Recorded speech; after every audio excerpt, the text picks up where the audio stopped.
Hey guys, welcome to the channel. As you see in the thumbnail, what if Naruto was Monster Virus in Prototype and Harem? Before I start, please do support for more awesome content, and subscribe my channel and like this video. Go support and follow the BlackSpirit 101 for writing that awesome fanfic, and also make sure to comment on this story. Link in the description. Chapter 1, One Day I Died. POV of protagonist. The world was how to describe it. Dead? Heh, funny way to describe something that already is dead. Something that was dead is dead, and forever will remain dead. POV of others. Directly below him, moving across some dead bodies as they scan the roads and buildings for any form of things that will jump out and kill them. Watching what looked like tendrils moved onto some cars and pushed it down. All clear, said one of them over the radio comms. They kept pushing on as they scanned the roads and buildings. POV of protagonist. This city used to be filled with people, enjoying their lives as they communicated with one another. Hell, look at what happened next. A world that is dead. And not just here in Japan, but all over. The virus did this. Destroyed, mutated, and then killed the host in 7 days. But after that, my friends and I call it the changing. After a set number of days with the body being dead, they come back to life. But it doesn't stop there, they infect others. Sick and healthy, young and old. Everyone gets sick. And then they become zombies. But for me? I'm immune. I can't get the virus as I'm already the virus. Oh, I should probably introduce myself. My name is Naruto Uzumaki Namikaze. I never did any of this. But I am partially to blame for it. They call me a monster, a killer, a terrorist. Heh, I'm all of these things. He just jumped down from the 15-story building he was perched where he surveyed the soldiers. Landing and making a very big crater in the ground, he watched the soldiers walk off without even noticing. Seeing them carry on walking, he bolted the other way. 3 days ago, someone doing secret experiments unleashed a deadly virus on the city of Japan, and then it spread to every country.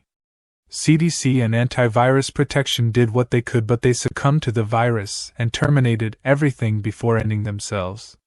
I woke up on a morgue table. Jumping from a streetlight to a building, he sprinted up the face, and then jumped from the building to a rooftop. Now I hunt. I kill. I consume. I become. I'll find whoever did this, and I'm gonna kill them. But what am I saying? You're probably confused. So let me explain to you. It happened before I died. It was Christmas Eve. Normal point of view. Merry Christmas, Hinata-chan, said Naruto as he handed her a present the size of his hand. Thanking him and then taking the object, she pulled the wrapping off and found a very expensive perfume. Chanel No. 5 it was. Oh, Naruto-kun. Thank you so much, said Hinata. Freeze frame. Naruto walks in on the screen and points to Hinata. This woman here is my girlfriend. Hinata Hyuga is her name. She came from a very nice family and we met in college. Finding that she lost her mother after her little sister was born, she found out from me that I lost my parents. There she learnt that my parents were the biggest weapons manufacturers in the world. The company name was Namikaze Uzumaki Inc. My mother and father ran that company together, and they placed the company as my inheritance along with everything else. Well, let's say that 7 weeks ago they were killed in a car accident. I was away with friends. She was the one person who comforted me the most. She is everything to me. Continue. I'm glad you like it, said Naruto as he ran his fingers along her back. Hinata gave Naruto a present, which was the new PS5 with virtual reality headset. Thanking her by ing her on the lips, Naruto and Hinata thought it was a good time to go and eat with some friends over at Shikamaru's place. Taking the keys to his Ferrari Enzo, the two sped down the road and came to a stop by Shikamaru's place. Pushing open the door to his 3-story house, they were greeted to a sloshed Shikamaru and an equally sloshed Temari under his arm. Wash up, hiccup Naruto, slurred Shikamaru. Easy on the booze, man. You're gonna have a hangover tomorrow, said Naruto while Hinata giggled. Freeze frame. Naruto walks in again. This is my bestest friend Shikamaru with his girlfriend Temari. She was an exchange student when Shika and I were in college. Clearly liking the lazy bastard, she came up to me and asked what his favorite thing was. I told her it was shogi. As well, Shika and I were childhood friends, and we will always be friends. He too lost his parents, and we had each other's backs when that happened. My parents died after his. Continue. Shush. You don't tell us what to do. Fush off. Slurred Temari. Whatever. Said Naruto as the two walked in, grabbing some beers for himself, and Hinata he bumped into his other friend / rival Sasuke Uchiha. Freeze frame. This is Sasuke Uchiha. He only has his brother when his parents died. His big bro works at Gentech. According to conversations I've had with Itachi, is that they are working on some bio-experiment. Apparently it is some type of radiation from a very big object they have in the basement. But I don't give a shit. Sasuke is cocky, arrogant, and only cares for himself. Apart from this, he and I have a rivalry brotherly love. Continue, Sasuke. Said Naruto. Uzumaki. Said Sasuke as he walked off. What the fuck? Said Naruto as he walked off to find Hinata, handing her the drink. The two toasted their lives and after that they danced the night away. Looking across, Naruto's eyes landed on two girls. One had pink hair tied in two long pig's tails while the other had purple hair that was long that had the fin cut into a V. Freeze frame. These two are my ex-girlfriends. The one with pink hair is Saya and the other is Siko. After going out for a few years we ended it. Saya's father the Don shat on me for a good 40 minutes, and then told me to never set foot in their house again. Talk about harsh.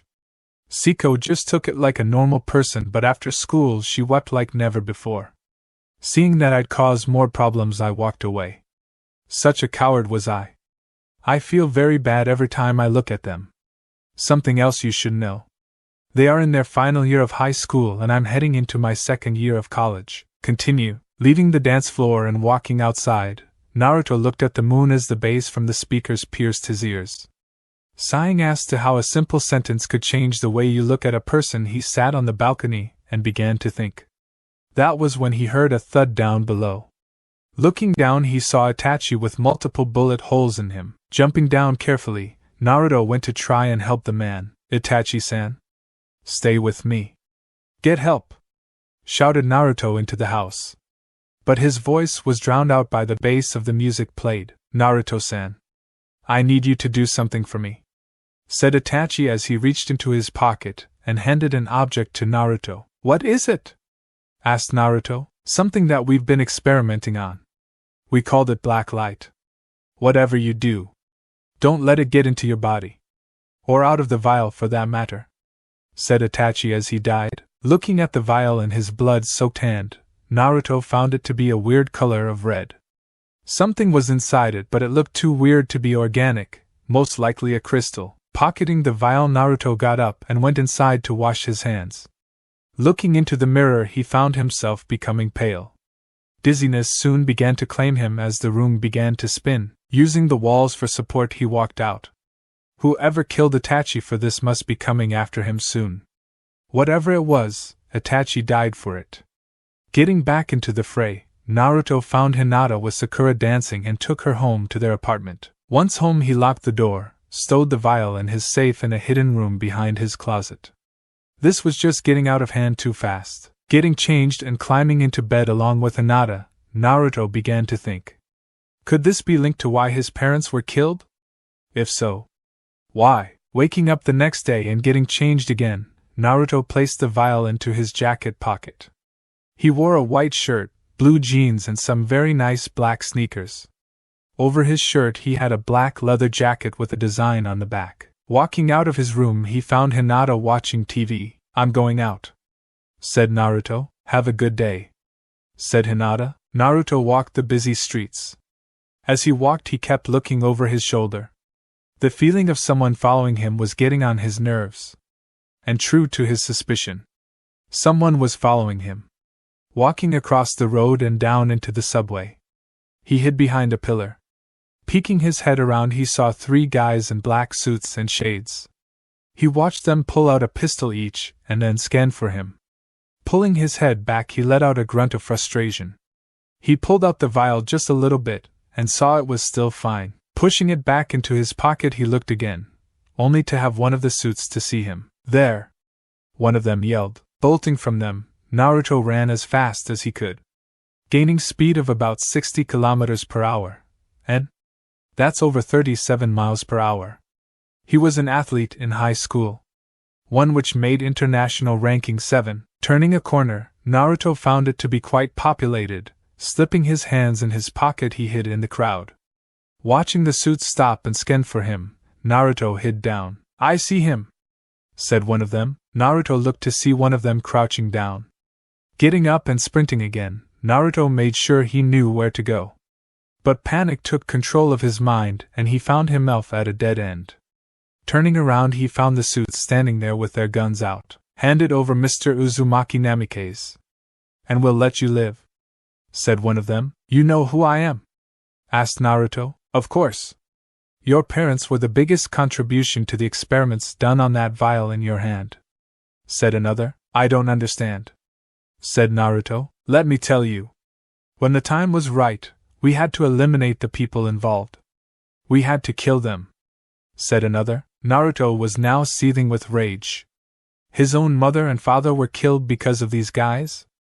Pulling the vial above his head, he brought it down, and the thing broke from the force of the impact. "Kill him," the one ordered. Emptying their magazines on him, Naruto crashed onto the vial, not knowing what was in it. Was it a virus? Was it something used in weaponry? He'd never know. He would be in heaven or hell soon, so why should he care? Naruto just lay there as his blood spilled out. Whatever was in the vial, it was going to do nothing to him, that little shit. Destroying the shot our governments had at creating super soldiers. "Bastard. Meet your parents in hell," said the one suit as they walked off, but not before putting one final bullet in Naruto's skull. "So this is it, huh? I die like this," thought Naruto as he closed his eyes and let death claim him. With Hinata turning on the news channel, seeing that her program had ended, she watched the highlight reels. "Evening, and welcome to this special news bulletin. The body of a 19-year-old boy was found in the subway sometime after midday. Police are still trying to find whoever did this, but we do have confirmation on who the victim was." "Carol?" said the anchorman. "Yes. As you can see behind me. The police have cornered off the part where the young boy was gunned down. Apparently people believe it to be a drug incident, while others state it is something else, like a gang dispute. We now have confirmation that the teen who died was none other than young Naruto Uzumaki Namikaze, only child of Kushina Uzumaki Namikaze and Minato Namikaze, two of the most powerful weapons makers ever and heir to their business," said the reporter. Dropping to her knees, Hinata cried out at Kami, who didn't seem to take care of her boyfriend.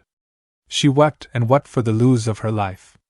Many of their friends were trying to get a hold of her as they too watched the news, but she didn't pick up. Getting the funeral ready, they found out that the body was taken to a government site and they weren't gene access. Thinking they should have a burial without the body, they did just that. In the morgue, two scientists walked over to the body of Naruto. His shirt was open and he looked as dead can be. "Hey, I know this guy. His name is Naruto Uzumaki Namikaze. No other siblings. Father was Minato Namikaze. Mother was Kushina Uzumaki Namikaze," said the one. "Whatever," said the other. "Heard he was the next in line for his father's company." "What a waste," said the one. "Heard that too. Billions of dollars just lying there for him," said the other. "You think this has anything to do with the rumors we've been hearing regarding head scientist Itachi?"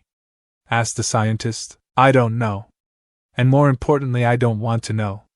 Just give me the 3-inch blade," said the scientist. The other scientist handed the other scientist the blade, and watched him go up to the body. "Start by going in through the torso," said the scientist. At that moment, Naruto's body breathed in sharply as his body shot up.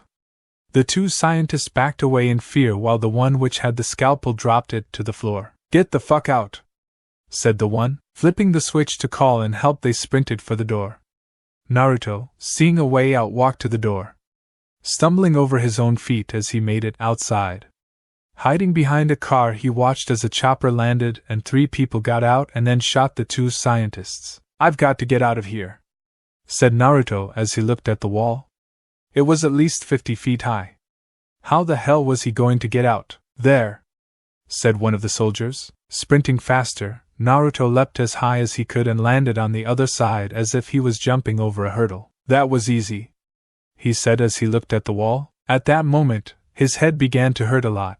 The area began to shake violently as Naruto began to lose his bearings, and what sounded like a static induced scream could be heard. But as the area shook, strange glyphs were seen in his vision. Glyphs he had never seen before. What was going on? Thinking fast, he remembered that Siko lived on this road, just a few blocks away. Getting into a sprint, he jumped over the gate and ran to Siko's apartment. As he ran, he found that he wasn't getting tired.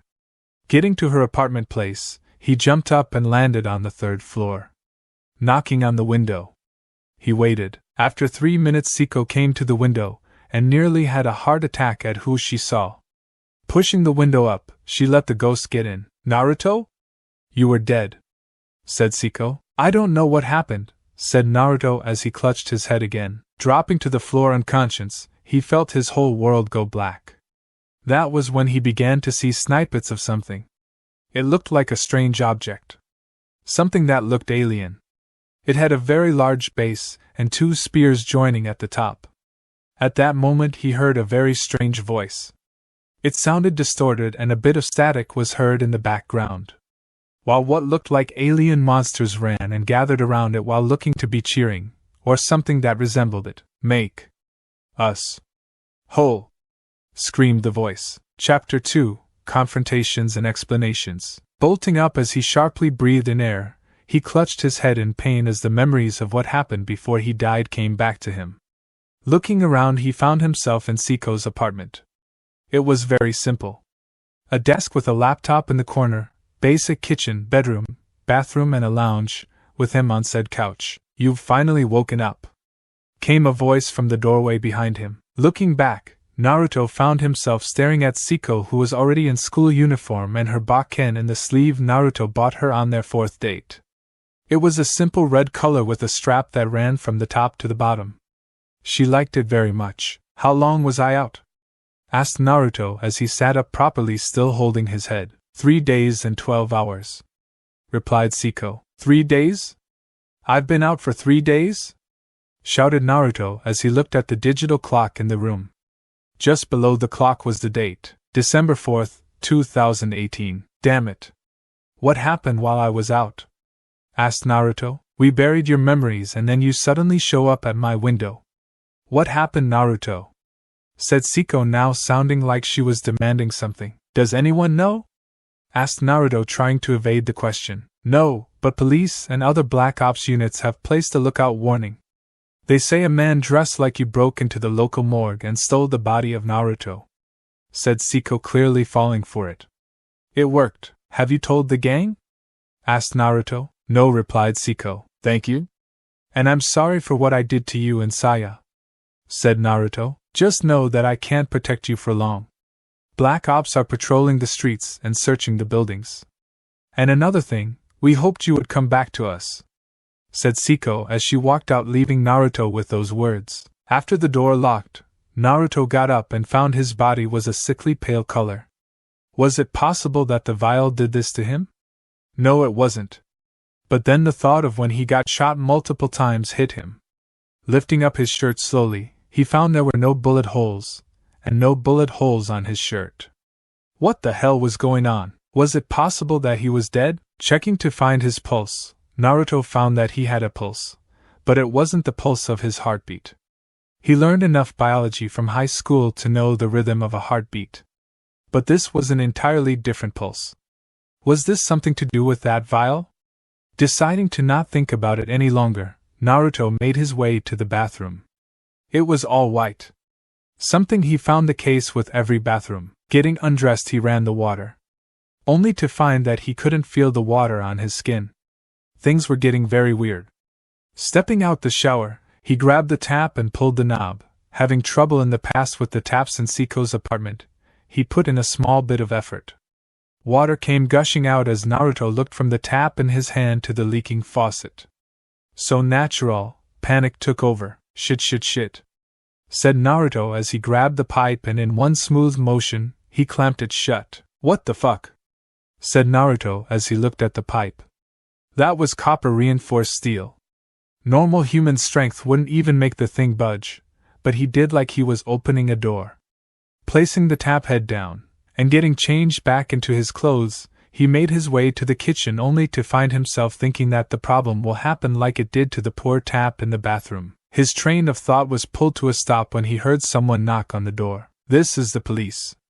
"Open the door, please," said the person on the other side. "Shit," whispered Naruto as he frantically looked for a way out. There was none. Running into the bedroom, Naruto hid in the closet.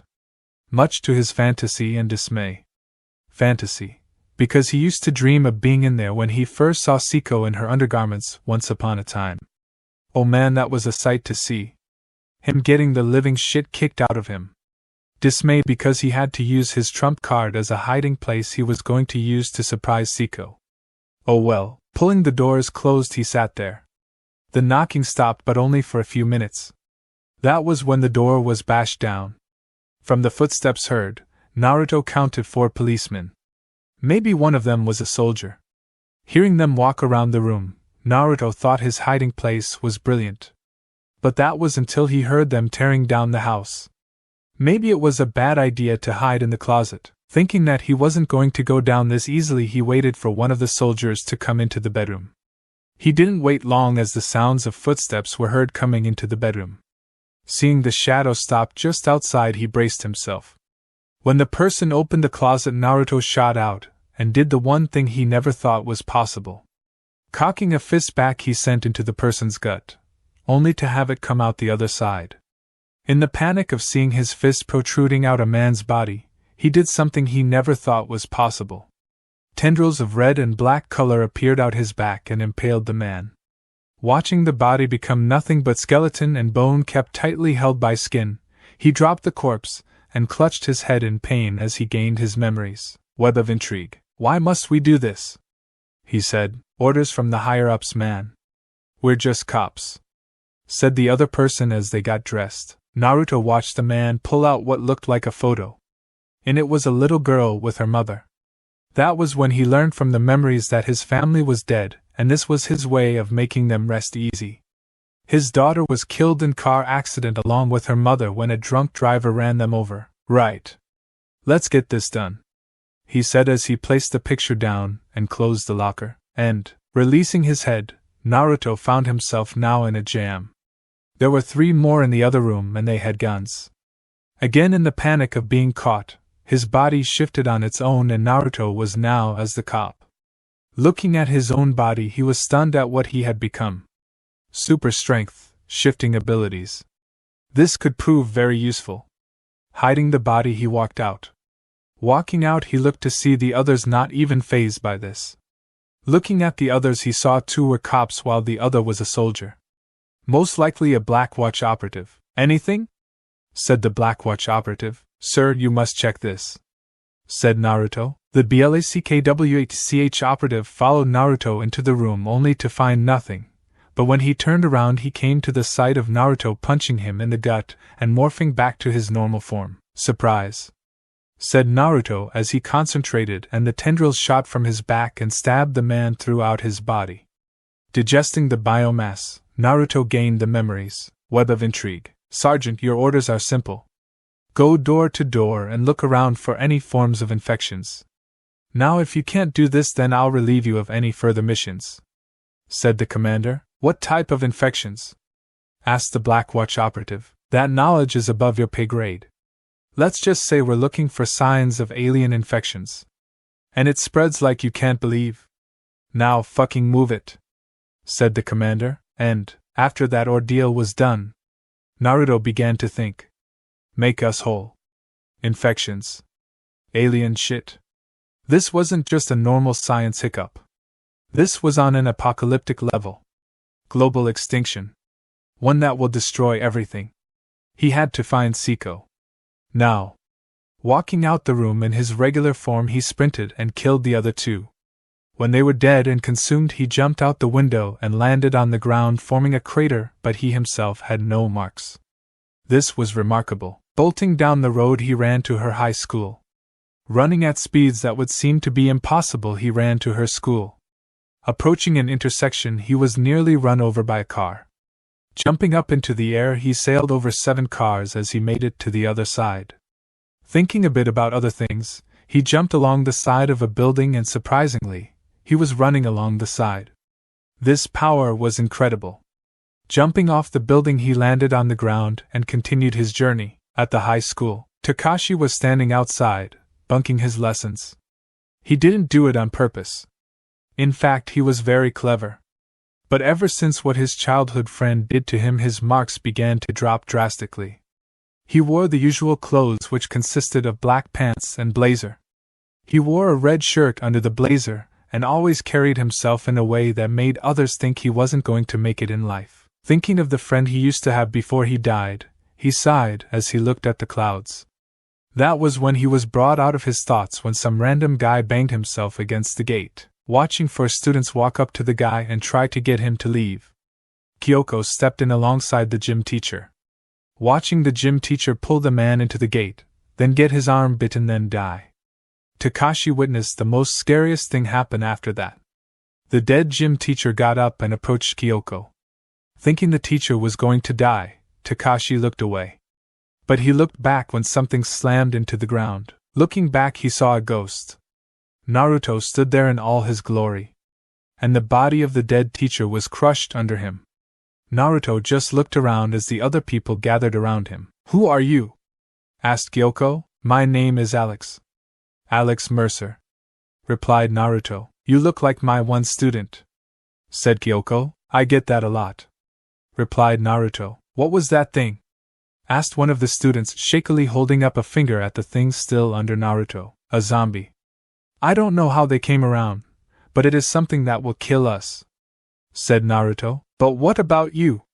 asked Kyoko. "I know for a fact that I can resist pain, but I'm not sure about withstanding them," said Naruto as he pointed to the thing outside. "What should we do?" asked one of the students. "Don't cause any panic. First, gather the following people: Takashi Komuro, Siko Bijimio, Saya Takagi, and a school nurse with some experience will do nicely," replied Naruto. Just as Kyoko was going into the school, the intercom went off. From the sounds of it, the principal was scared, and after what he had to say, he was killed by them. "Okay. New plan. You stay with me. You 4. Gather as many people who you think will be assets," said Naruto. "And me?" asked Kyoko. "Stay with me. I told you," said Naruto. Kyoko just blushed as they followed the orders given to them. Making their way through the building, the duo made sure that everything was okay. But as they turned a corner, a zombie bit Naruto on the arm. Feeling the teeth sink into flesh, he kicked the thing off him, which sent him into the lockers and killed him instantly. Kyoko looked at the teen at what he just did. Normally that kick would be impossible, but then she gasped at another thing she noticed. There was no blood coming out the wound. Instead, she saw what looked like red and black tendrils swishing around as they covered the teen's arms, creating a vortex of swirling tendrils around his arms. Naruto felt the virus enter his body and begin to affect him. But then he felt his own body turn the virus strain into something else. His arms soon began to pulse with tendrils as they shifted to become something else. When the rippling tendrils stopped, Naruto stood there as he looked at his arms. Tendrils covered his arms from the shoulder to the finger. But instead of 5 fingers, he had 4 long blades as fingers. The thumb blade was slightly shorter than the others and was opposable. He had unlocked the claws.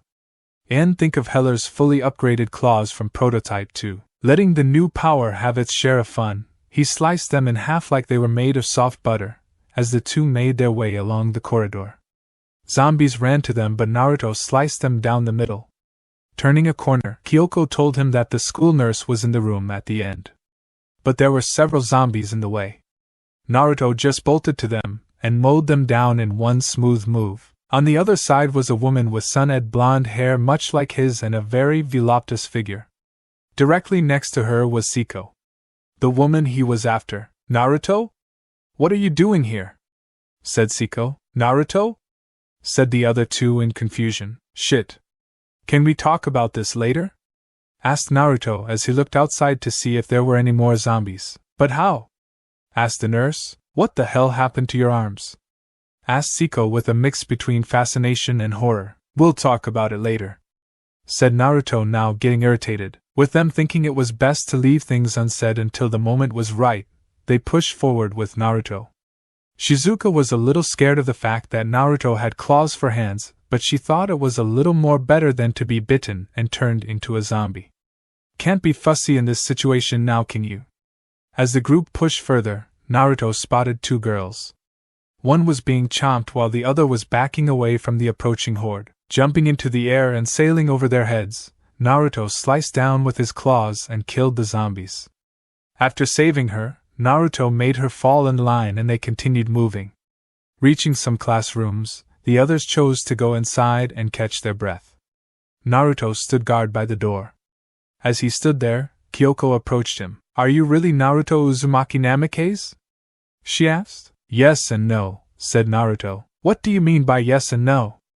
Asked Siko, clearly confused. Naruto just morphed his arms back to normal and then switched his identity to the Black Watch soldier, then to the cop and then back to his normal form again, as you just saw. I can change my appearance. I can be whoever I want to be, said Naruto. So that means you're not Naruto but at the same time you are, said Siko. Yes, replied Naruto. After a little while of waiting for them to catch their breath, Naruto reactivated his claws and they made their way out. Tashimi, the girl who Naruto saved, told her that some students were held up in a room. But judging from the screams heard everywhere, they chose to look anyway. Naruto kept thinking that her friends would be dead. Walking into the room first, Naruto pulled Tashimi away from the room. What the hell are you doing?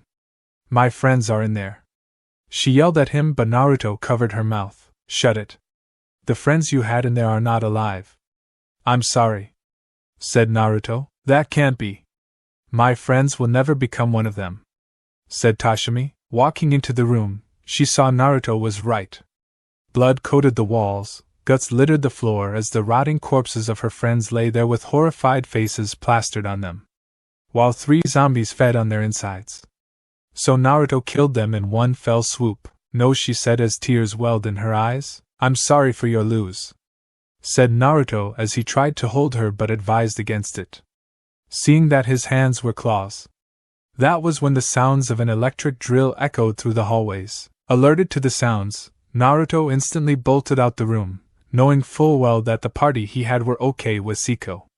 She was after all the best kendo fighter ever.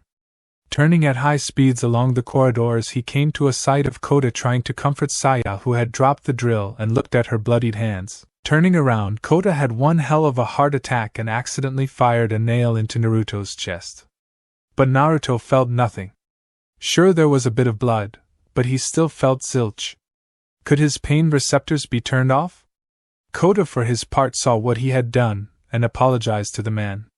But when his eyes landed on the man's arms, he brought up his guard again. Easy, I'm not here to hurt you, said Naruto, holding up his clawed hands in a display of surrender. What are you? Asked Kota, now sounding like a demander. A person who was human, replied Naruto plainly. Why are you here? Asked Kota more pressingly. To help you, responded Naruto. Naruto-kun. We have to get out of here, said Siko as she, Kyoko and Shizuka followed her. Wait, Naruto-kun? Is it really you? Asked Saya as she had broken out of her little episode. Yes and no, said Naruto as he walked to the door, only to realize that with his new toys, he couldn't open doors. The claws weren't movable. Well, that sucks. Siko just sighed and grabbed the doorknob.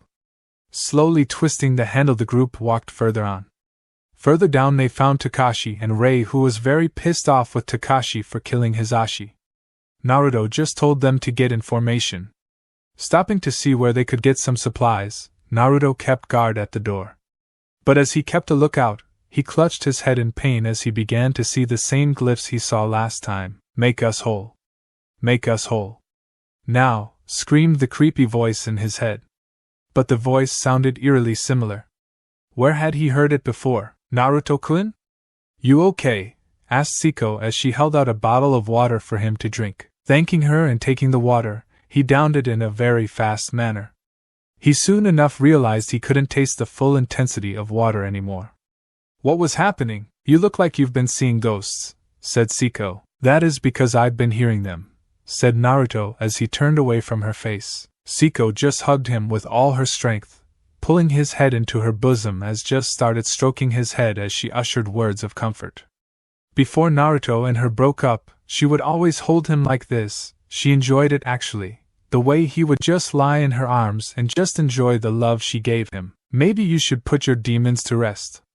Ever since your parents died, you've been taking it more harder than any of us.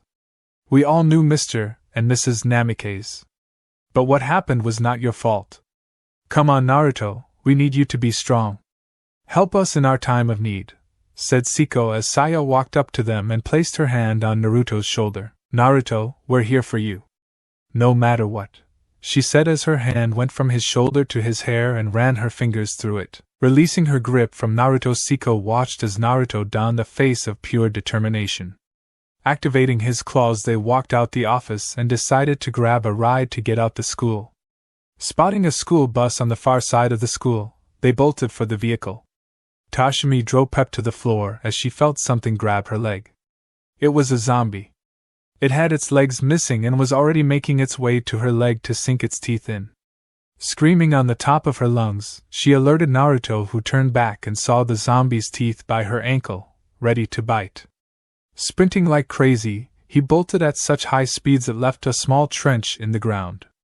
Stopping just in time, he sliced the zombie's head clean off. Blood sprayed everywhere as the zombie's hand went limp. Blood coated the claws and poor Tashimi's face. Poor girl, she was horrified. Catching a glimpse of a few people climbing onto the bus, his blood boiled to new heights.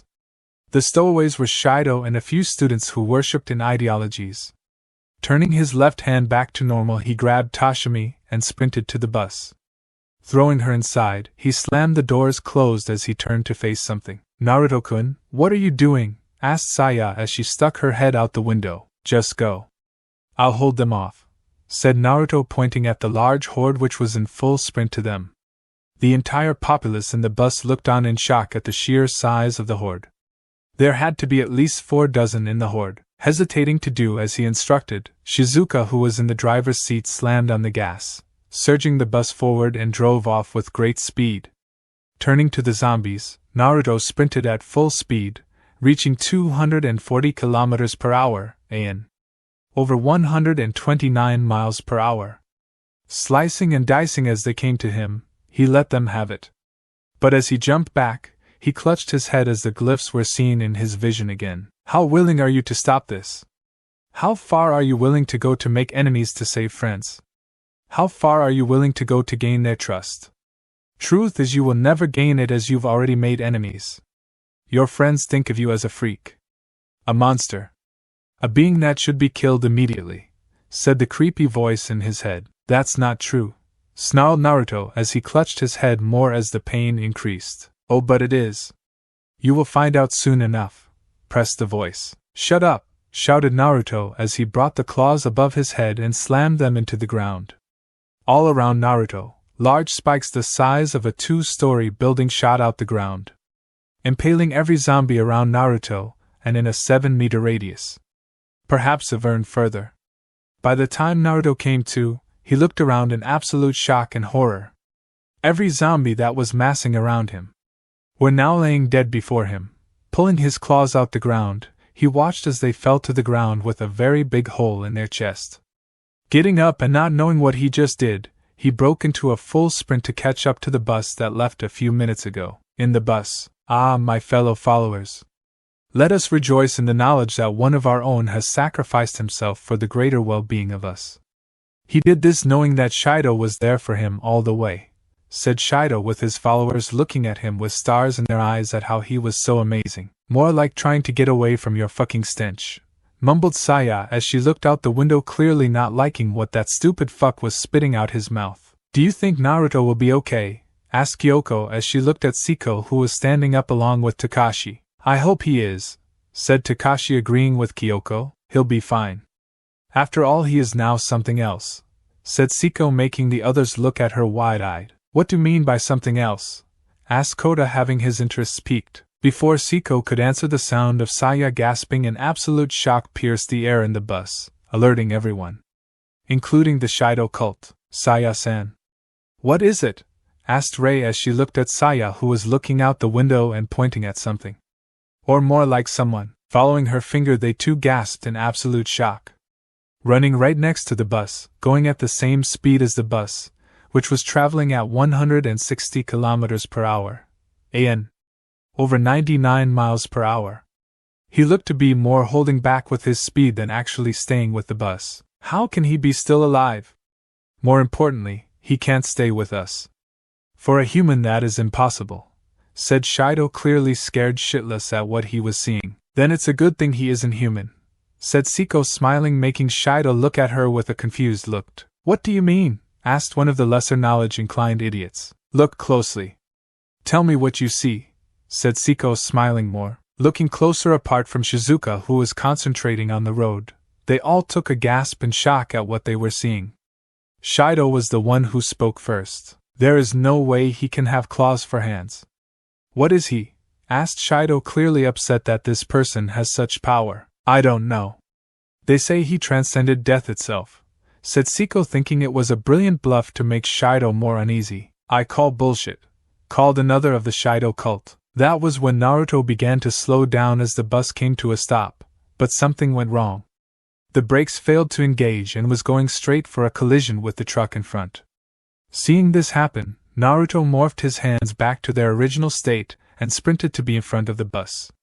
Slamming his feet into the ground, making small craters, and stopping a few feet away, he shot his hands out in front of him and waited for the bus to come.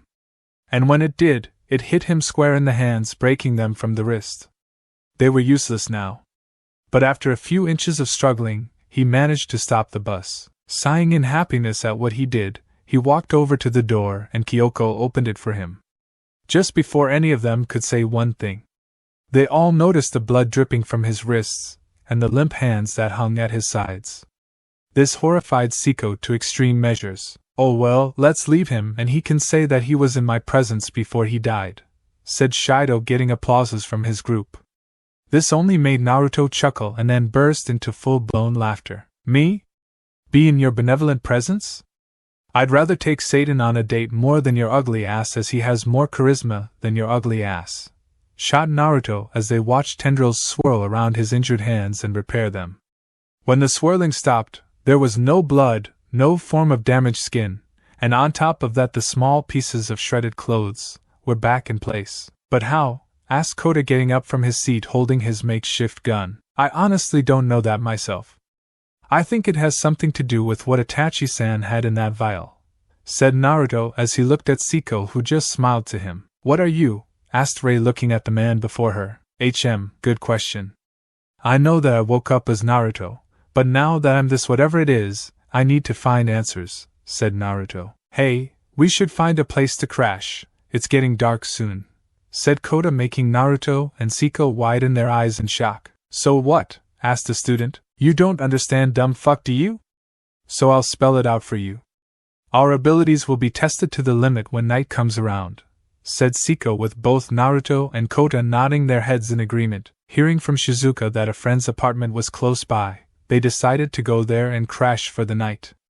Naruto took first watch while the girls enjoyed a nice hot bath. Both Kota and Takashi had managed to pry open a locker that was stashed with weapons. Naruto just gazed from his position by the gate as he looked out to the city that was now turned into a hellhole.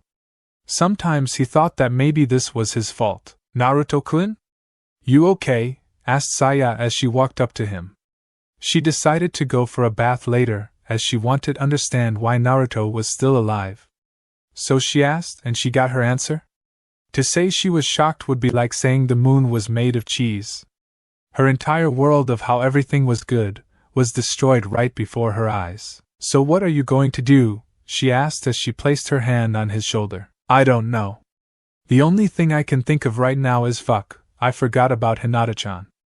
She should be in my apartment still mourning my death, said Naruto as his mind became a haze of what he didn't do when he woke up. Naruto, I think that may not be a good idea, said Saya very quickly. But her protest fell on deaf ears. When Naruto sets his mind to something, he doesn't quit. He was just like his mother when it came to that. Jumping over the gate, he sprinted to the apartment he and Hinata shared when he was still alive. The only thing he could picture in his mind was wanting to hold her again. He felt the old fire he had put out with Siko and Saya beginning to reignite, but he couldn't just leave his girlfriend alone like this. He knew for a fact that he'd get an earful when he opened the door. Chapter 3: The Cold Heart. The sounds of the dead echoed through the world. Screams filled the buildings and streets as living became undead. Or some became the monsters and had a feast on the corpses. But for Naruto, he didn't care about any of this. He just wanted to hold Hinata again. Before he shot off like that, he heard Saya mention something that he soon'd go and see her. But he had to. He wanted to hold her again, to hear her voice again, to feel her against his body one more time. Jumping into the air and sailing over a horde of zombies, landing on the side of a building and sprinted up the face. Jumping onto the top, he surveyed his surroundings. Thank goodness he was adept in geography. Finding their apartment easily, he shot to the direction. Arriving there, he found so many zombies amassing to the area. Must be some stragglers. He remembered seeing a perimeter being erected. They must be trying to seal off major areas for protection. Bringing out his claws, he tore them to shreds. He wasn't going to let anyone hurt his precious Hinata, even if he were to give himself over to the other side. Walking into the elevator, he pressed the top floor button and waited with his arms crossed. It would have been a peaceful trip up if he didn't have another episode. He clutched his head in pain as the glyphs spun around in his vision. That was when the lights in the elevator dimmed, and he saw what looked like glowing specters on his left side.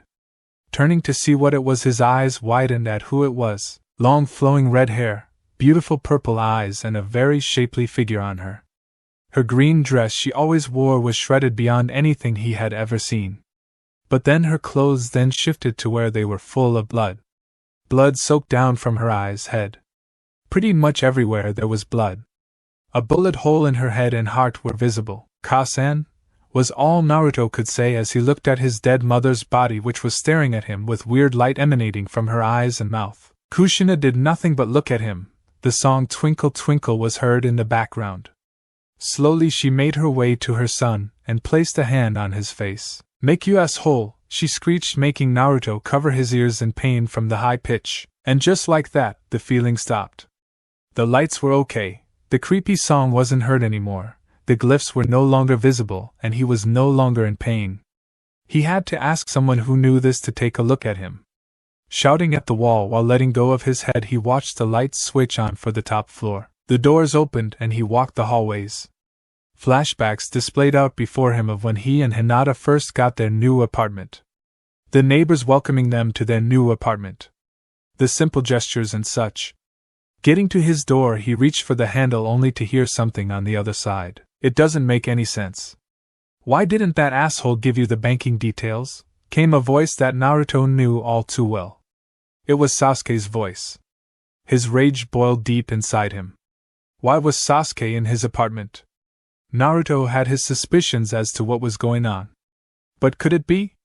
Was Sasuke being manipulative? He said he doesn't want to take over the company just yet. But even if the company liquidated, we'd lived like royalty. "You and me, Sasuke-kun," said the voice Naruto was dreading to hear on the other side of the door. "I'll have some of my friends look through the databases and see what else we can uncover about the account," said Sasuke. "That would be great. When this whole apocalypse has blown over, you and I could have a family together. I mean, after all," she trailed off, making Naruto's eyes widen at what the hidden meaning was. "Why, you mean you," began Sasuke, sounding happy. "Yes. You're going to be a father. Congratulations, Sasuke-kun. You're a daddy," said Hinata, sounding like she was all happy and excited about being a mother. "But how were you able to hide it from the doe?" questioned Sasuke. "Please, I can hide anything from that stupid ass. He didn't even ask why I snuck out every night. Guess he thought I'd always love him. He's so pathetic.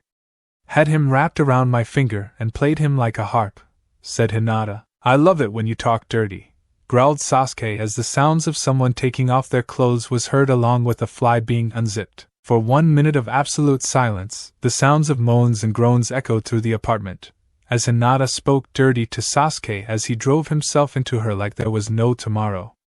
For his part, Naruto was really glad he didn't have thermal vision, or X-ray vision for that matter, because he just felt sick to the bone. His heart was ripped out his chest, his body shook with depression as tears flowed down his face. His own girlfriend had been sneaking out just to fuck Sasuke. And now he finds out that she is pregnant with his child? And on top of that, she was also planning on stealing all his money from his account. Shooting in a blast of speed, tears now dropping in full force, he smashed through the window in the hallway and sailed to the rooftop of the building adjacent to the one he was on. He just didn't want to think anymore. He didn't want to even know why she did it. Well, he wanted to a little, but not from her mouth. Jumping down and into the crowd of people who had been secured by Blackwatch, he ran away to where his friends were being on the other side of the perimeter. Getting to the perimeter, he jumped onto a building and ran to his friends. You see, I told you. You're nothing to them. You were, will, and never will be something to them. They only see you for your failures. Your worries. Everything they do was to try and push you away, said the voice he recognized as his mother's voice but more creepified. But Siko-chan and Saya-chan don't think of me like that, said Naruto as he carried on running to where his friends were. You still think they like you? You still think they will be with you? You're just a tool to them, you're just a means to an end. Don't you see? You're just a tool. Come. Make us whole and we can set you free. Make us whole, screamed the voice in his head. With Siko and Saya, we find the two girls sitting outside on the front step of the apartment they were staying at. Takashi and Koda were told to keep an eye on Shido and his band of idiots. They agreed to do it without hesitation, knowing the type of man that bastard was. Koda was more than willing to put a bullet in the man's head and be done with it than play babysitter. The two were wearing clothes from Rika, Shizuka's friend. Saya wore a black tank top which really brought out her ample cleavage and her eyes along with some short shorts. But in terms of skimpiness, the breasts were the logical path to go. Siko wore panties and just an apron. Her hair was tied up in a single ponytail. Now there was something a guy could use to say he could die and go to heaven just for seeing. Do you think Naruto will remain like that? Asked Saya to Siko, who just sighed. He probably will.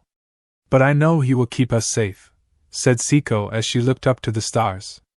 Hoping they were looking down, protecting her love. I just want him to be safe.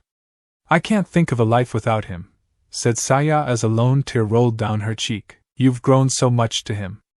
Even when he dumped us for a gold digger like her, said Siko with a smile. I know. I understand it. But when my father threw his ass out the mansion, he could have been a little nicer when kicking Naruto out, said Saya, making Siko giggle. But at that moment, the scream of a child was heard. Alerted to the noise, Siko, Saya, Takashi and Koda shot out the apartment to witness the most horrifying thing ever. Naruto sailed over them, 5 stories in the air, his claws activated, and slammed his fingers into the ground, causing 2-story-high ground spikes to emerge out the ground. Every zombie alerted to the noise, and the ones which were amassing to the scream, were impaled and bleeding to death, while others finally had their trapped souls freed. With Naruto 15 minutes earlier, stopping at a clearing just a few miles away from the perimeter, he stopped and dropped to the ground. Tears streamed down his face as tendrils swirled around him. Raising his head to the sky, he shouted out all his frustrations. Why did Kami have to hate him so much? Was this a sick game? As he cried out, the swirling tendrils shot out in every direction, impaling anything alive or death or both and making them die instantly while eating away at their biomass. Naruto felt something well inside him. A feeling he wanted to have exorcised. A feeling like no other. What was it? Rage. Pure rage.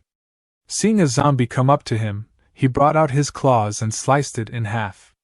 Then what he thought he could only do happened with the zombie. Normally he thought he could consume people who were still alive, but turns out, consuming zombies was even better. The biomass entered Naruto's systems and he felt rejuvenated. Seeing a few more mass before him, he just sliced them with little to no hassle. Thinking that he could easily win this undead war, a howl was heard off in the distance. Turning his head to see what made that noise, Naruto paled at what he was seeing. Some weird monster that looked like a cross between a bad skin disease and a monkey gorilla type thing. I don't know how to describe a brawler. Just look it up. Watching the thing run up to Naruto, the brawler slammed into Naruto and sent him into a nearby wall. Naruto slammed through it while the brawler just laughed at him, or something similar to laughter. Groaning as he pulled himself out of the wreckage, Naruto glared at the monster before him. You know, that wasn't very nice, said Naruto as he pulled himself up and charged the monster. Swinging his left claw down, the creature dodged and grabbed Naruto, slamming him onto the ground, breaking a few bones if the sound didn't have anything to say about it. Naruto breathed in sharply as the feeling invaded his senses. The monster just growled to resemble laughing. Naruto just felt his tendrils swirl around his back, repairing his injury, bringing him back to 100%. Getting up off the floor, he charged again. This time he grabbed the thing and shoved the claws into the beast. Tendrils burst out his arms and wrapped around the struggling beast. Tendrils then impaled the monster, and Naruto drank its decadent biomass. With the beast now dead and Naruto feeling calm again, he moved at high speeds. Jumping onto a roof, he ran to his friends. Nearing his destination, the sounds of someone screaming pierced his ears. Turning his head to see who it was, he spotted a little girl with pink hair off in the distance. She was hunched over her father as she wept. Zombies massed around her as they sought to kill her. Increasing his speed more, he jumped into the air and gathered biomass into his claws. Spotting Siko and Saya off in the distance, he sailed down and slammed his claws into the ground. Creating his one powerful ability he named Ground Spike Devastation. His claws dug into the ground and his desired reaction happened before them. The ground spikes shot out the ground and impaled them all, killing them and setting the trapped souls free from their eternal suffering. Now, pulling his claws out the ground, causing the spikes to retreat back into the ground, he turned to the little girl who was crying out to her past father. Shifting his claws back to normal. "I'm sorry for your lose," said Naruto as he crouched down next to her and placed a hand on her shoulder. "He did everything to keep me safe. And now he's gone," said the girl as she cried more. Cursing himself for not being able to do something, he turned to the house that the girl and her father went to before they were killed. Getting up, he kicked the door down and walked in. Siko and Saya had only just showed up to walk into the living room of the house to see the most vicious sight ever. 4 bodies lay on the floor. They looked to be all skeleton, and they had faces of sheer horror plastered on their faces. Naruto had the last guy in his hands, his feet dangling below him with him being a foot off the ground. "Naruto-kun? Did you do this?" asked Saya, now shaking. "Yes," was all Naruto said as he cocked his fist back and shoved it into the man's stomach. Saya and Siko were horrified to watch as tendrils shot out of Naruto's arm and embedded themselves into the man, draining him of his biomass. Pulling his fist out, he dropped the lifeless corpse and walked over to the girl. Taking a white shirt off the line and a flower out the ground, he placed it on the body of the man. Closing his eyes and sending a prayer to the man's soul, the little girl looked to Naruto as he prayed. Sure, she witnessed his hands being claws, but she found sincerity in his actions. She found him to be a nice person, one who wished to be a person she could call a brother. And she may have found that person. The brother she never had. "Arigato. Ni," she said as she hugged Naruto as he finished praying. For his part, he was a little shocked at what she called him, but he didn't care. As long as she had someone, he was cool with it. "You're welcome," said Naruto as he placed a hand on her and began to rub her shoulder, comforting her. Getting up and taking her to the house across the road, they pushed the door open to find both Shizuka and Kyoko standing there rubbing their eyes, indicating that they had just woken up. Toshimi was still upstairs taking a good long sleep. "Maybe too long." "Naru-chan? What's going on?" asked Shizuka. "Just saving the day as always," said Naruto as he placed the little girl down. Who said her name was Alice. Walking into the apartment, Alice went with the 2 girls while Saya and Siko pulled Naruto to the side. And they didn't look happy at all. "Naruto-kun, begin explaining." "Why did you kill those people?" demanded Saya. I don't what you mean, said Naruto coldly as he looked away from her. Don't play dumb. You killed those people in cold blood. Why? Asked Siko with venom lacing her words. Because they are no better than the monsters we've been fighting. They killed a father who only wished to protect his daughter. They had a choice. Save lives by opening the doors to them. Or leave them alone and tell them to go away. They went with option 3. Kill them, said Naruto as he looked at his hand and flexed it. Okay. So they are no better than the monsters we've been fighting. But what was that we saw? Asked Siko with Saya leaning in to hear this. That was my ability. I call it consumption. I'm able to consume a person by eating away at their biomass. From there I can take on their forms and even their voice. Everything they were I take. Guess I really am a monster, said Naruto only to earn a slap in the face from both girls. Both his cheeks red with a hand print on them. You're not a monster. You weren't one to begin with. And you never will be one, said Siko and Saya at the same time. Thank you? So much, said Naruto as he hugged them both. For what? Asked Saya as she looked over to Siko, who was also shocked. For having my back when Hinata turned hers on me. Thank you so very much, said Naruto, making the two girls return the hug. So, if you're able to take on their forms. Isn't there other things you take? Asked Saya as they broke the hug. Yes. I'm able to also peer into their memories. And I must say, there was one memory from the one who killed that poor man. It makes my blood boil, said Naruto as he sheared with rage. What was the memory? Asked Siko. Web of intrigue. But sir? I can't kill, said the man as a man in a business suit held out a knife. Just do it, and I can promise that everything you know will be preserved. You won't have to worry about anything. You will even have a place in the new world if you want to, said the man in the business suit. Of course. Icarus Shido, said the man. Web of intrigue end. They were utterly disgusted. The very son of the man that did that to the poor girl now getting cleaned upstairs was living with them. This was not on. Thinking about it, Naruto deduced that they had to get rid of Shido Koichi now. With this thought in mind, they began to plan their attack. Naruto didn't want to show his powers to everyone. The only ones who knew were Saya, Siko, Kyoko, Takashi, Kota, Shizuka, Rei, Tashimi, and now Alice. He didn't want the bastard to know on how he got his power. That was when Siko's eyes widened in shock at what she just remembered. Both Naruto and Saya asked what it was. I received a SMS from my sister.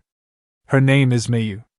She is my half-sister on my father's side, said Siko as she showed them the message. In order to go in, we need to arm up, said Naruto. Already ahead of you, said Kota while Takashi and him held up a lot of guns, as well as some headsets and earpieces. Naruto took an earpiece and shoved it into his right ear. Looking at the two, they nodded their heads. With communications up, they now needed to find a base of operations. Somewhere they can be safe. As well as more weapons. With a clear tactic in their heads, they nodded to each other as to what they were going to do. Naruto was going to go and find Mayu after they had secured a place where they could be safe while he was out. He was the only one to fight against those things and receive many bites while not turning. The others it was too risky. Waiting for Tashimi, Shizuka, Kyoko and Alice, they got everything ready into the Humvee which rested outside. Naruto guarded the pathway to the car while they loaded it. This was going to good, for he had a clear vision in his mind. Kill Shido Ikaru. And after that, his fucking fucked up offspring. Of course he wanted to do it now. But he wanted to watch the bastard suffer as much as possible before he put him out of his misery. And with this thought in mind, he smiled a devilish smile as he continued his guard duty. Chapter 4 Upgraded. As the Humvee drove in the water, Alice and Kota were sitting on the roof. Alice in Kota's lap was singing a nursery rhyme. But that was when Kota sang a parody of the song, only to get shat on by Saya, who was looking over to the horizon, keeping an eye out for anything unusual. Naruto was inside the car along with Takashi, Rei, Kyoko, Tashimi and Siko. Naruto had some trouble sleeping as when he would close his eyes he would see a weird object that was massive in size, his mother standing there. The bloody clothes gave Naruto a very uneasy feeling. And every time she would scream at him about telling him to make them whole. That was what Naruto needed to make sense of. What did he have to make whole? What did he have to do? He was so deep in his thoughts that he got such a fright from when he felt Siko rest her head against his chest. He smiled to her and wrapped his arm around her, pulling her closer to him. He was truly thankful to Saya and Siko. Despite who he was loved. No matter if the world would turn against him, he knew that they had his back. And he had theirs. But that was when Kyoko, who slept on the other side of Naruto, too, snuggled up to him. She pressed her braids up against him, and Naruto couldn't help but get a good look at the magnificent orbs she had. Tashimi was asleep in the front, and it looked like she was out cold for a long time. With the Humai climbing onto the bank, the occupants got out. Naruto summoned his claws and got to the top and began to look around for any zombies. While he was doing that, Koda taught Takashi how to use the shotgun, and even tried to get Takashi to look at the girls while they changed. Takashi just stated that he would rather be alive than die by their hands. After a few minutes, the girls were dressed and Naruto signaled them that it was okay. Shizuka climbed into the Humvee and started it. Surging it forward, the Humvee launched up the hill and came to a rest at the top. Everyone got in while Naruto stayed outside. Shizuka floored it, and Naruto broke into a sprint to where he was now running with the Humvee. Thinking it would be best, he also scanned the tops and streets as he ran. But as he turned down a corner, he noticed there was someone on a rooftop. But what scared him was the fact that the person jumped off the roof and came hurling at who knows what speeds, slammed into Naruto with his foot, sending the virus construct into an abandoned truck. "Naruto-kun," called out Shizuka as she stopped the Humvee. "Looks like I found the motherlode. Ikura has been looking for you for quite some time," said the person as he walked to Naruto. "What do you mean? And how were you able to survive that jump?" asked Naruto. "Ikura has been blessed with the power you stole. That power belongs to him, not you. And how I survived that is a simple reason," said the man as his arms shifted to resemble hammers. Aen Heller's fully upgraded hammer fist. "You're like me?" asked Naruto as he activated his claws. "Yes. I wouldn't bother learning my name if I were you. It doesn't matter in the end. I'm going to consume you, and then your friends," said the man as he looked at Shizuka and licked his lips, then did the same to the others. "Twisted motherfucker," shouted Naruto as he charged and sliced only to get hit in the face by a hammer fist, sending him into a building wall. Or maybe 4. They were also brick as well, making the impact even more painful. "Naruto-kun," shouted Saya from her post on top of the car. "Rayowag," shouted Naruto as he launched himself at the man. Sending his claws forward, he impaled him through the stomach. But he was grabbed and thrown into another truck, this time making it explode. "Are you even trying?" asked the man, chuckling to himself as he watched the truck burn. Thinking that was the end of it, he made his way to the Humvee, shaking his hammer fist as he walked to the car and licking his lips, thinking that they would make a delicious snack. "Shizuka-san. Now would be a good time to step on it," said Kyoko, getting worried about this situation. "I'm trying but the fucking thing won't start," said Shizuka as she tried to bring the car to life. Just as the man got the door where Takashi was sitting, a voice sounded. "Step away from that car," came the voice. Everyone gathered turned to the burning truck. To their horror, Naruto walked out of it, his body burning, tendrils swirling around in a violent manner, his eyes ablaze with hatred and his claws glowed a fiery red from the heat. It looked like a scene taken from a movie where the hero just refuses to die, even after being through so much. "Tough son of a bitch. I'll give you that. But you just won't stay down, won't you?" shouted the man as he charged forward along with Naruto doing the same. Swinging his own fist, Naruto ducked under it and grabbed the man, throwing down along with him by the Humvee as he then proceeded to attack the man. "Get moving," shouted Naruto as he continued to maim this bastard. With that said, the Humvee finally roared to life and Shizuka hit the gas. The Humvee shot forward, leaving Naruto and the other one like him to hash it out. "Letting your friends go while you stay to deal with me? Noble, but stupid," said the man. "What the fuck do you mean?" asked Naruto as he was pushed off the man. "This world is our playground. We are the next stage in human evolution. We are the final stage. Join us. And we can begin a new world, where we are gods, and the people are our toys," said the man. I'd rather burn in hell than join that type of ideology, snapped Naruto. Pity we could have used someone with your talents. Oh well, said the man as he charged forward. Clashing into each other, Naruto grabbed the man's one arm and threw him into the air. Jumping to match the height, Naruto grabbed his body, his head facing downwards, and locked him in place. Can't we speak about this? Look, I was just kidding that I will eat your friends. Please let me join you, he said, sounding desperate that he didn't want to die. Sorry. Can't do that, said Naruto as he made contact with the ground. The man's face came in contact and his head was crushed to oblivion. Bringing out his tendrils, he embedded them into the man and consumed him entirely. With the biomass now his, Naruto writhed in pain as his arms felt more heavier. Dropping to the floor as the weight got too much, he watched as the tendrils shifted at his arms, watching them take on the form of a new weapon. The same weapons that Creep had. The hammer fist. Clutching his head, he screamed in pain as he witnessed the memories the man had. Web of intrigue. Now that I have made you like me, I want you to go and find me the last piece to turn myself into a god, said Ikaru as he sat on what looked like a throne in a museum. I am honored to fight with you, and even die for you. Who is the target? Asked the man Naruto had killed. He goes by the name of Naruto. He hasn't know it yet, but he is being watched by those I have made like me. I will have the original cell.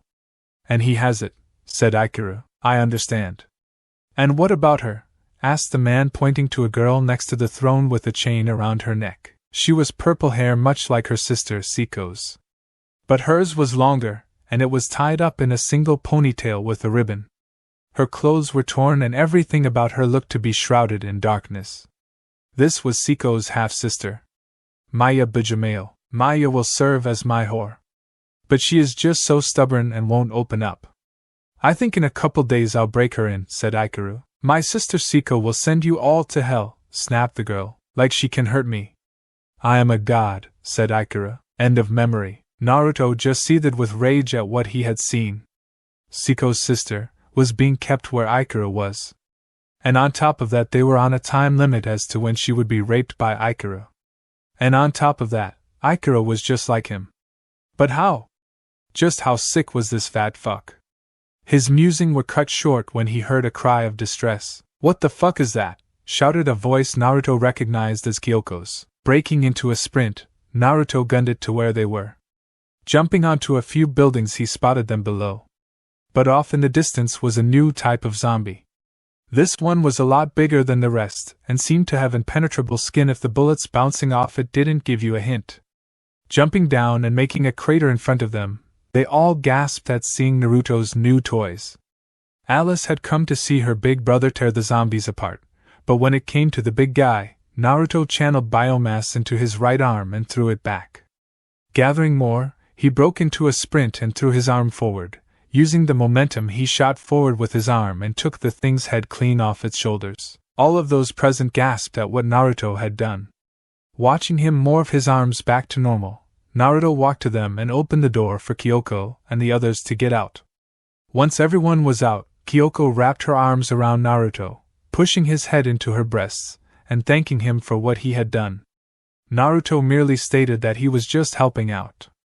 Turning to Shizuka, who was slightly blushing from what Naruto had done, she approached the virus. Thank you for saving us, she said as she leaned down and planted it on his forehead. You're welcome, said Naruto as he blushed up a storm, making Saya and Siko glare in jealousy. Tashimi was all over Kota, thanking him that she was alive because of him, while Rei kept blushing while looking at Takashi. What happened? Asked Naruto as he walked over to the Humvee. Bloody thing is flooded. We have to find a new base of operations or somewhere we can rest for the night. Those things are out there, and we will be in serious trouble, said Siko with Naruto nodding his head. Walking off to find a new place, Naruto began to talk with Siko. Why did Hinata betray me when I heard she was crying out for my death? Asked Naruto. She had us over at the time. Saya was upstairs checking through some of you father's old things while I was on the loo. We heard the sounds of something being opened. The next thing we know, she is crying up a storm. We should have known that she was just using you to get to your money, said Siko, feeling guilty. Don't feel bad, Siko-chan. Besides, Thanks to my death I was able to see her for who she was truly, said Naruto as he took Siko's hand and ate it. Thank you so much, Naruto-kun, she replied with a smile. And me? Asked Saya. I love you too, said Naruto as he looked over to Saya with a smile. Stopping by a simple 2-story house, Naruto pulled the gate open and they entered the house. It was a very nice house and they got settled immediately.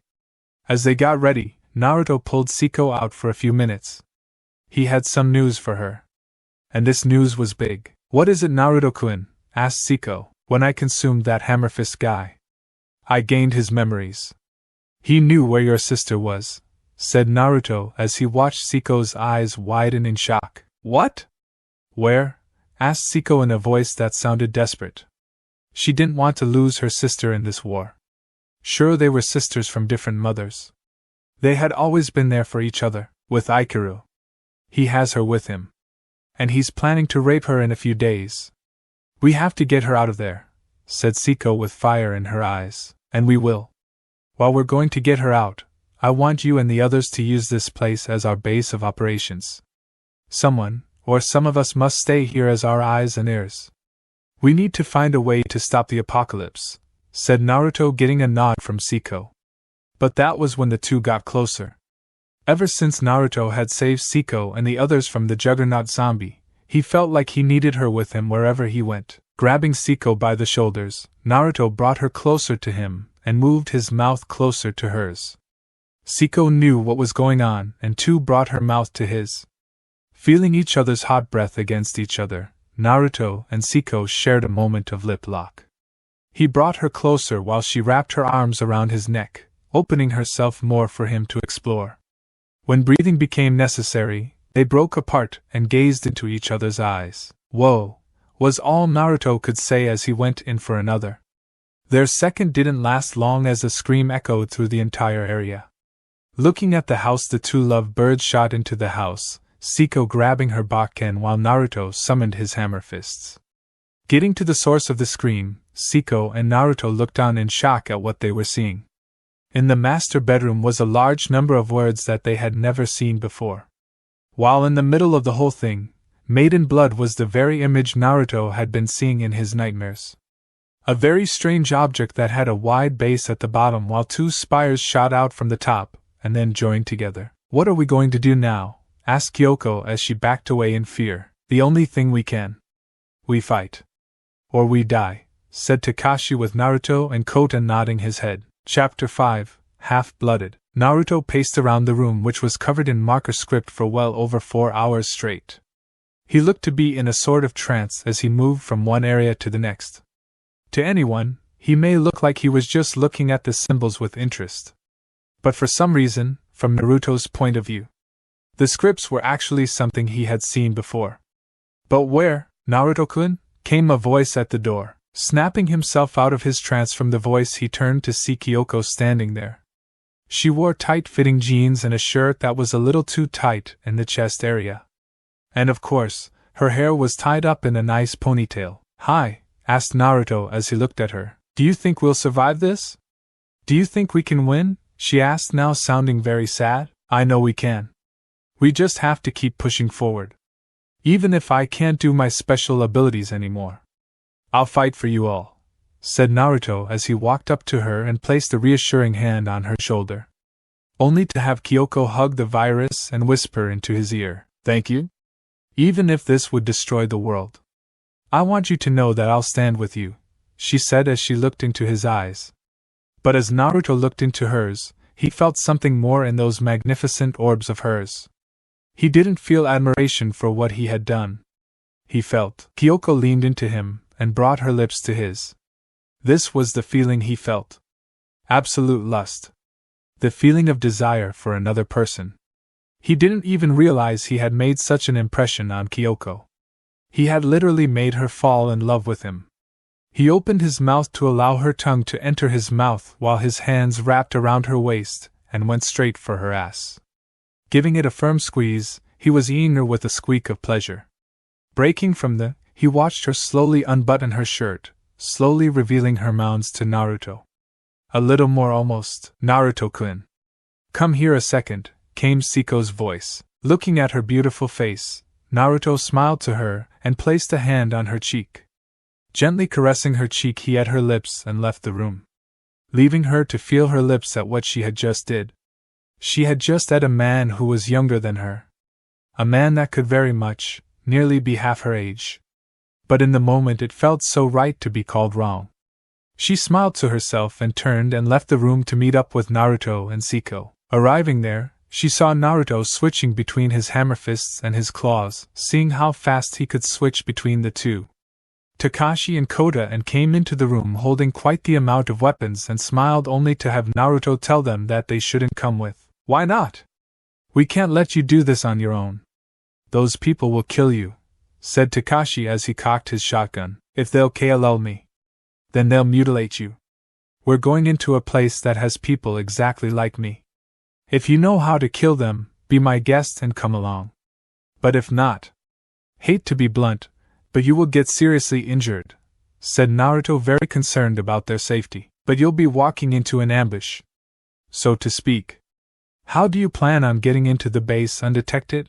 Asked Shizuka, holding some medical supplies in her hand. Naruto just smiled and shifted his identity to be that of that guy who he consumed who was like him. He was more than a keep to do this job. It was one of the simplest jobs. Get in, rescue Maya and get out. Saya sat down at a desk which had a very powerful computer on it, and punched in some commands. After that, Saya climbed into the computer and began to do her thing. She was more IT inclined than the others. She didn't like to brag about that, but it was the truth. After punching in some commands, she brought up their location with a few blinking dots on the screen. But one of the dots were green while the others were red. Pointing at the green dot, she looked at Naruto. This dot shows your position. I've managed to put a tracker on you. Sorry about that, but we'll be able to see where you're going on these missions. We've got comms up and running so we can speak to you through our comms. As well, be careful. You're literally walking into a hornet's nest. People who have abilities like you, said Saya. Naruto-san. Please be careful, said Rei as she placed a hand on Naruto's shoulder. I'll be careful. And Koda, said Naruto, tuning his attention to Koda, who had Tashimi snuggled into his body. Yes? Asked Koda as he rubbed Tashimi's back. Be exceptionally good to Tashimi. If not, I'll kill you, said Naruto as he changed his hands to the claws to show he wasn't joking. Hi. Naruto-san, said Koda, shitting bricks. He surely didn't want to be on Naruto's bad side with those razor-sharp things of his. Siko-chan, Saya-chan.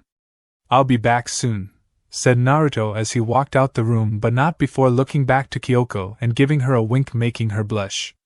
Saya saw it, but Siko didn't, and just smirked as she looked at Kyoko. What? Asked Kyoko as she looked at Saya. Nothing, said Saya as she went back to monitoring Naruto. With Naruto finally getting outside, he shot off to get to the museum, which was now being used as a base of operations for their twisted games. Shooting up a building, he began to feel like sort of nostalgic. This was a clear scene taken out of a story, where the hero goes and saves the princess, and they all live happily ever after. Too bad this wasn't a story with the hero was in shining armor. Oh no, this hero was a badass monster with power that was from a virus constructed from man's interference in something they shouldn't have. And the setting was an apocalyptic world with strange monsters that had never been seen before. Something straight out of a horror movie. Skidding to a stop on the building roof he was on, he looked down to get a good scoop on the area. Pressing his earpiece, he heard Saya's voice. What you got? She asked. Place is like a fucking fortress. I see many people walking around with their powers showing. Just how many of these idiots are like me? Replied Naruto as he kept on looking. Copy that. I'm picking up some thermal movement over on the east side of the building. That must be where Maya is. Check it out, said Saya. Roger, said Naruto as he hung up and jumped down. Walking over to the gate, they smiled to him and opened the gate for him. Dumb shits. They didn't even know Naruto was the one who they let in. Walking around, he found a few posts which were heavily guarded and a few weapons he had never seen before. Must be high-tech weapons or some shit like that. Walking into the museum, he got out of sight and called Saya. All right. I'm in, said Naruto. Good going. The heat source is close by. Keep moving, said Saya. Cop dash. Hey! It's him, said one of the patrols that just so happened to walk by Naruto's position. And spot him in his actual body, not his disguise. Hit the alarm, shouted his comrade. The alarm was sounded and they shifted their hands to claws. But these were downgraded versions of the ones Naruto had. They looked rusted and brittle to be even called weapons. Naruto just sighed as he shifted his hands to the hammer fist, slamming his fists onto the ground, creating a tremor which sent the men into a wall, making a dent in the wall. Seeing them groan as they slowly got up, Naruto bolted down the hallways. Saya-chan. New plan. I'm compromised. I need to find Maya right now, said Naruto as he turned down a corner and smashed and evolved into the wall, crushing his head in the process. In fact, you're going in the right way. Keep going down the hallway and then turn right. She's in the door on the far side, said Saya over the earpiece. Got it, said Naruto as he zipped past a few of the evolved, only to come to a skidding halt when he turned down the one hallway, leading to his destination. Seeing a few evolved closing in on all sides, he felt his body heat up to a heat that was like the sun itself was now living inside his chest, burning his insides to nearly 1000 degrees Celsius. In South African standard for temperature is measured in degrees Celsius, not Fahrenheit. Struggling to stay on his feet, he watched with blurry vision as the evolved gathered came closer to him, pushing the inevitable where Naruto would finally die. But as they got more closer, Naruto did the most unbelievable thing ever. Slamming his hands on the ground, creating a shockwave that launched everyone gathered around him into the air, and then the most incredible thing happened. Shooting out of Naruto's body in every direction thought of, emerged a barrage of tendrils, skewering or impaling those gathered.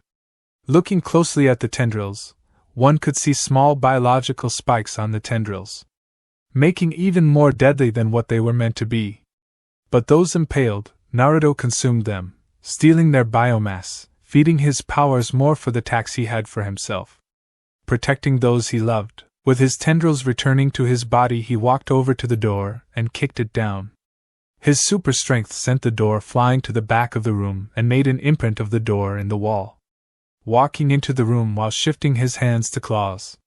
Walking around, he found the throne in the one area where it was in the memory of that evolved he killed. Who are you? Came a voice. Looking in the direction of where the voice came from, Naruto found himself staring at a beautiful angel. It was like he was looking at Siko again.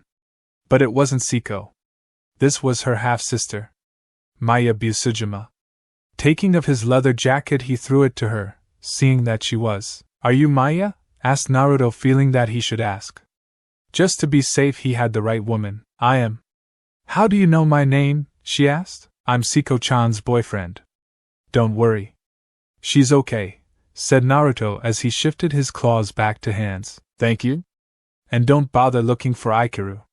That rat got out before you barged in, said Maya as she saw Naruto's blood boil at hearing the shit get away. Oh well, he's just delaying the inevitable. Come, we need to get you out of here, said Naruto as he held out his hand. She took it and soon found herself on Naruto's back, speeding at such high speeds up and along buildings that should be impossible to do. But she soon began to laugh like a little child on a roller coaster. This was so much fun, and the things Naruto did where he'd jump off a building and flip a few times before slamming into the ground just made it even better. That was when Naruto shifted her to be in his arms bridal style. And once again he shot off like a bullet. But with the new position she was in, Maya found herself feeling like she was falling in love. It was like she was a princess, being carried by the prince who came to save her. Despite the fact that Naruto was a virus, she didn't care. He was cute in her eyes. 15 minutes later, jumping over the fence and landing in the front lawn, Naruto was greeted with Takashi and Koda holding a sniper rifle and a shotgun respectively at his face. Why does the sun set in the east? Asked Takashi. Because the world is inverted, replied Naruto. Good to see you're back, said Koda as they dropped their guns from Naruto's face and took Maya from him to get cleaned. Walking into the house, Naruto found Siko standing there. She had tears in her eyes and she was also shaking. Thinking something was wrong, Naruto walked up to her and placed a hand on her shoulder. Siko-chan? What's wrong? asked Naruto as he looked at her. She only swung her arms around him and brought his head into her breasts, where she cried words of gratitude to him, all the while tears streamed down her cheeks. "Thank you so much, Naruto-kun." "Thank you," she said as she held him close, with Naruto smiling at what she was saying. Breaking from her grip, he brought her close to him, allowing her to feel his ripped chest, which made her run her fingers along its terrain. She smiled contentedly as she snuggled further in. "Siko-chan, I'd do anything for you. No matter what. No matter if you wish for me to destroy the world. I'd do it for you," said Naruto, making Siko bring him into a. Naruto smiled as he allowed the and opened his mouth to allow her tongue entrance. Chapter 6, Genetics, Web of Intrigue. "Tu-san! Tu-san! Look what I made!" shouted a child who looked no older than the age of 6. She had just made a little lion out of origami paper. "That's wonderful." "Good job," said the father as he took the lion. That was when the screen flickered and in its place was left a room with the man's wife lying dead with her stomach open and her intestines hanging over the side. Her face was riddled with utter shock, while their daughter was feasting on her corpse, and shooting up while shouting on the top of his lungs. Naruto placed a hand on his head, covering his right eye in the process, while cold sweat beaded down his body as he struggled to calm his breathing. But as he struggled to calm his breathing, he failed to notice the sleeping body next to him. It was only when the person cuddled up to him he noticed who it was. Looking down to his left, he found Siko snuggled into his body, wearing nothing but her bra and panties. Strings of her purple hair streamed over her face, and her looked to be so peaceful as she slept. Naruto-kun," she said as she snuggled further into his body. But that wasn't the only feeling he was getting. On his right side was none other than Shizuka. She had her legs wrapped around his own legs and she was pressing her entire body up against Naruto. This was not good.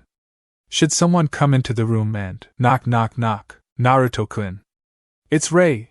I just want to thank you for always staying headstrong in these situations where we have broken under the strain. For that I'm truly thankful," she said from the other side of the door. "Shit," was all Naruto could whisper as he looked from the two girls sleeping next to him to the door. "Naruto-kun?